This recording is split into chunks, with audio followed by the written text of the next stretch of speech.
Some folks call me Bob the Boat Builder. I don't know why. This is just merely a hobby for me, but I do love boats, love to build them.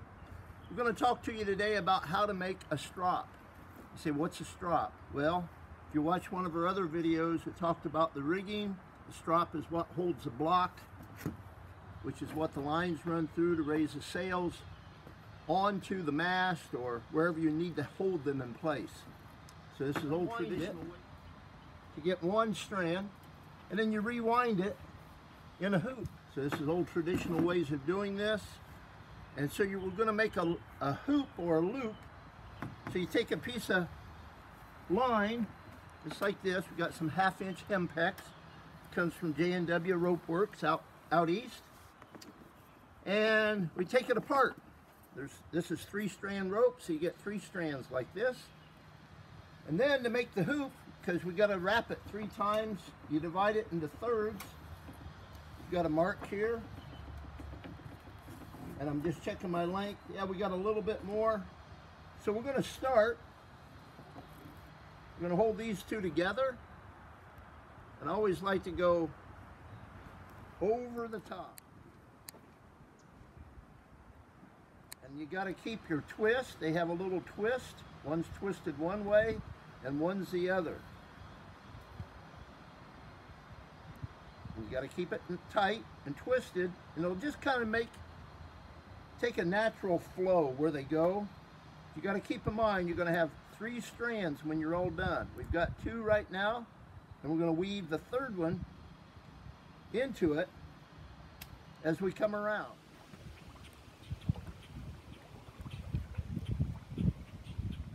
And so as we've gone around once, we've got this woven on, we're coming around for our final wrap. And it just follows, it's got a track, it fits right in, follows the ones next to it, kind of knows right where to go. Takes a little knack to get onto this, takes some practice. But what you end up with is one continuous, unending piece of line. So it's strong, has no weak point.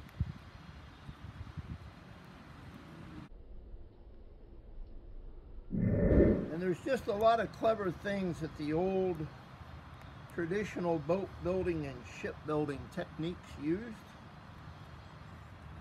And this is one of them. Stropping a block. When we get down here, we cut this off. So it just kind of marries in, disappears. And we'll take some of this waxed line. This happens to be cotton. Sometimes you get it in nylon. And we'll just tie a little slip knot in here to get it started. And this is called seizing. Seizing's an old rigging technique. It just holds pieces together. And all this material is very inexpensive. Doesn't take a lot of knowledge to be able to do it. A little technique, a little practice, little things like this. This is my seizing handle. It's a 16-penny nail. 1/2 inch, your fingers, slip it in here. And this gives you leverage so you can pull it nice and taut to each other. And that holds everything in place. Now, why I'm showing you this, I'm going to tell you a little bit about what we're planning on doing with this boat. For those of you that have maybe not followed along, little update. What we're building is about a 30-foot historic Mackinac boat. Mackinac boats were the Nike tennis shoe of their era. Around early 1800s into the early 1900s in the Great Lakes. Mostly upper Great Lakes. There's a lot of exploration up in Lake Superior, northern Huron, northern Michigan. And as the Native Americans lived up here for many generations, eventually they began to get taken over. The British came in to conquer. And there's an old story I'd like to tell you. It's called Paddling Over the Hat.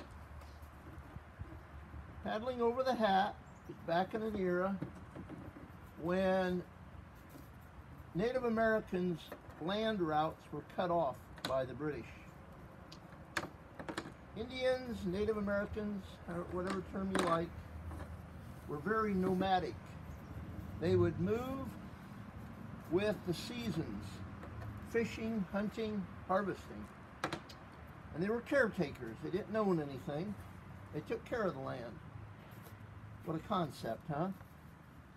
Until the British came in to take the land and annihilate the tribes, Indians. And so they began to cut off their very necessary land routes, most of which followed the shorelines, because all they had back then were birch bark canoes, very light, very mobile. And when they would move about, if they had to go by land, they would just carry them, traverse, put their possessions in them, and move about. Then, when the weather conditions were right, they would traverse where they were going to next, across the water. However, when you get your land routes cut off and you're forced to go across the water, sometimes they went out in pretty bad weather. They went out when they knew they shouldn't. And they were one with nature. They knew when things could change, they could feel it. And many lost their life. And how they lost their lives was very tragic, and it were thousands that lost their lives. And so the old story that I was told by an old gentleman, that was told by a Native American elder, was a term called paddling over the hat. Very sad but true story. When they would go out and paddle, if you saw a hat in the water floating in front of you, that meant the canoe in front didn't make it. All that was left was a hat floating in the water or two. Because they were forced to go out when they knew they shouldn't. Because they didn't have any other way to move. They had to go by water. Land routes had been cut off by the British.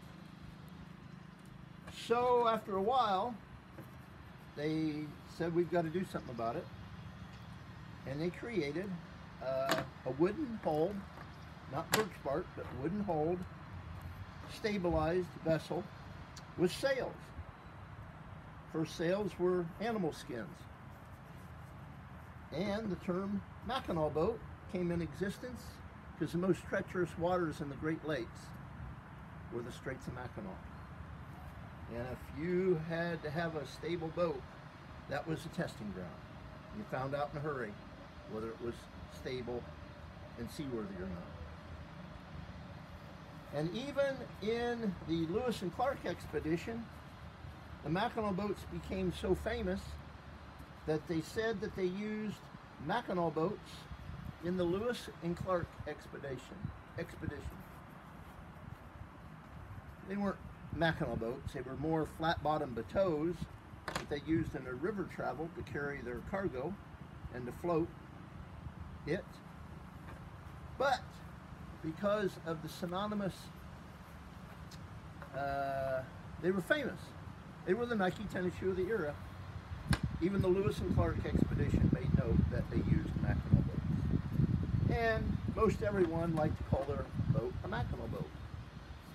However, the one that we're building, a true replica, has not been built in nearly 100 years. A true Mackinaw boat of this. This is the fastest, most seaworthy of all the Mackinaws. And as they evolved, they became more efficient in many ways.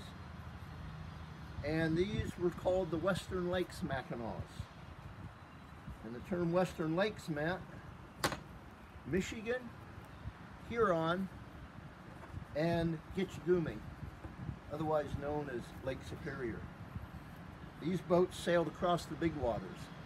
Many Mackinaws, like in the Les Chenaux, island boats, they were very flat bottom and were in very protected waters.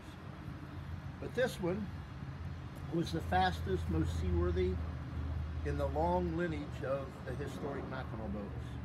So it's going to be quite interesting to see how she performs, how fast it really sails, and what kind of sea conditions it can handle.